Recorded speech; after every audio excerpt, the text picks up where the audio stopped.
ನಮಸ್ಕಾರ ವೀಕ್ಷಕರೇ, ಐಡಿಯಾ ನ್ಯೂಸ್ಗೆ ಸ್ವಾಗತ.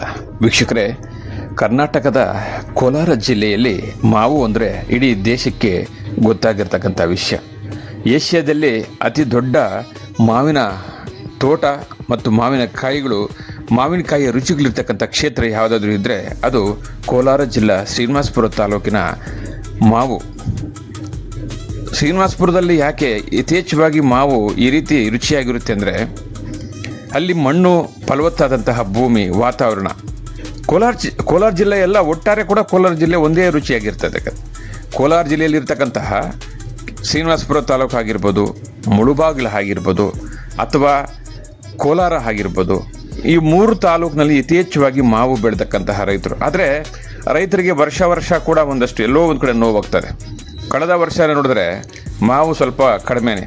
ಆದರೆ ಇವತ್ತು ಇದನ್ನೇ ನಂಬಿಕೊಂಡಂತಹ ಸುಮಾರು ನೂರಾರು ರೈತರಿದ್ದಾರೆ. ಕೋಲಾರ, ಮುಳುಬಾಗಿಲು, ಶ್ರೀನಿವಾಸಪುರ ತಾಲೂಕಿನಲ್ಲಿ ಯಥೇಚ್ಛವಾಗಿ ಲಕ್ಷಗಟ್ಟಲೆ ಬಂಡವಾಳಗಳನ್ನು ಹಾಕಿ ಮಾವನ್ನು ಬೆಳೀತಾರೆ. ಆದರೆ ಮಾವಿಗೆ ಒಂದೊಂದು ಸಾರಿ ಸರಿಯಾದಂಥ ಬೆಳೆ ಬರೋದಿಲ್ಲ. ರೈತರು ಅದನ್ನೇ ನಂಬಿಕೊಂಡಂಥ ರೈತರು ಎಷ್ಟೋ ಜನರು ಕೂಡ ಆತ್ಮಹತ್ಯೆ ಮಾಡಿಕೊಂಡಿರ್ತಕ್ಕಂಥ ಇತಿಹಾಸಗಳು ಕೂಡ ಇದೆ.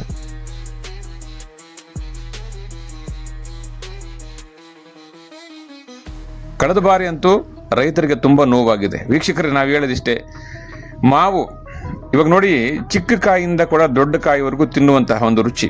ವರ್ಷಕ್ಕೆ 3ರಿಂದ 4 ತಿಂಗಳು ಈ ಕಾಯಿ ಸಿಗುತ್ತದೆ. ಇದನ್ನು ಚಟ್ನಿ ಮಾಡ್ಬೋದು, ತಿನ್ಬೋದು. ಹಣ್ಣುಗಳು ಆದಾಗ ಪ್ರತಿಯೊಬ್ಬರು ತಿನ್ಬೋದು. ರುಚಿನೂ ಹಂಗೆ ಇರ್ತದೆ.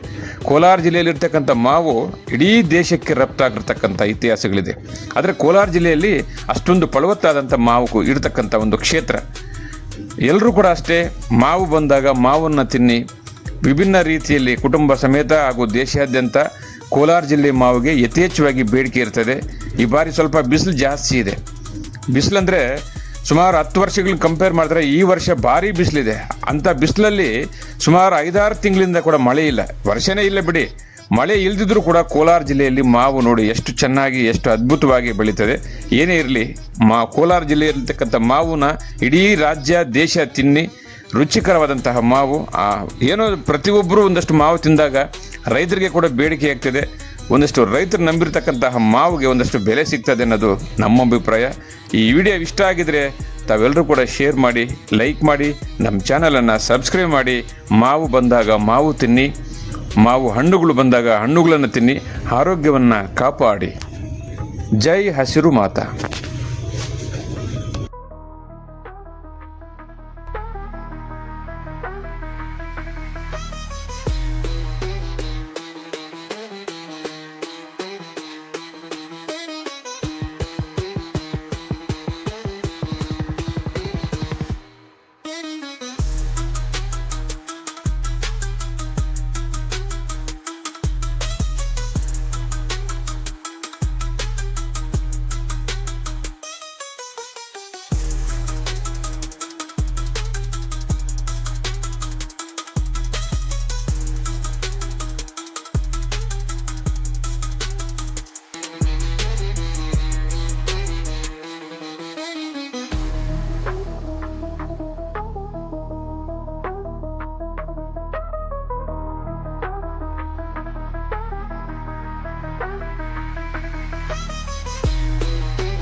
ನಮಸ್ತೆ ಎಲ್ಲ ನನ್ನ ಪ್ರೀತಿಯ ಕನ್ನಡಾಭಿಮಾನಿಗಳಿಗೆ, ಕಲಾಭಿಮಾನಿಗಳಿಗೆ ನಿಮ್ಮ ಪ್ರೀತಿಯ ಶಿವಾರ ಉಮೇಶ್ ಮಾಡೋ ನಮಸ್ಕಾರಗಳು.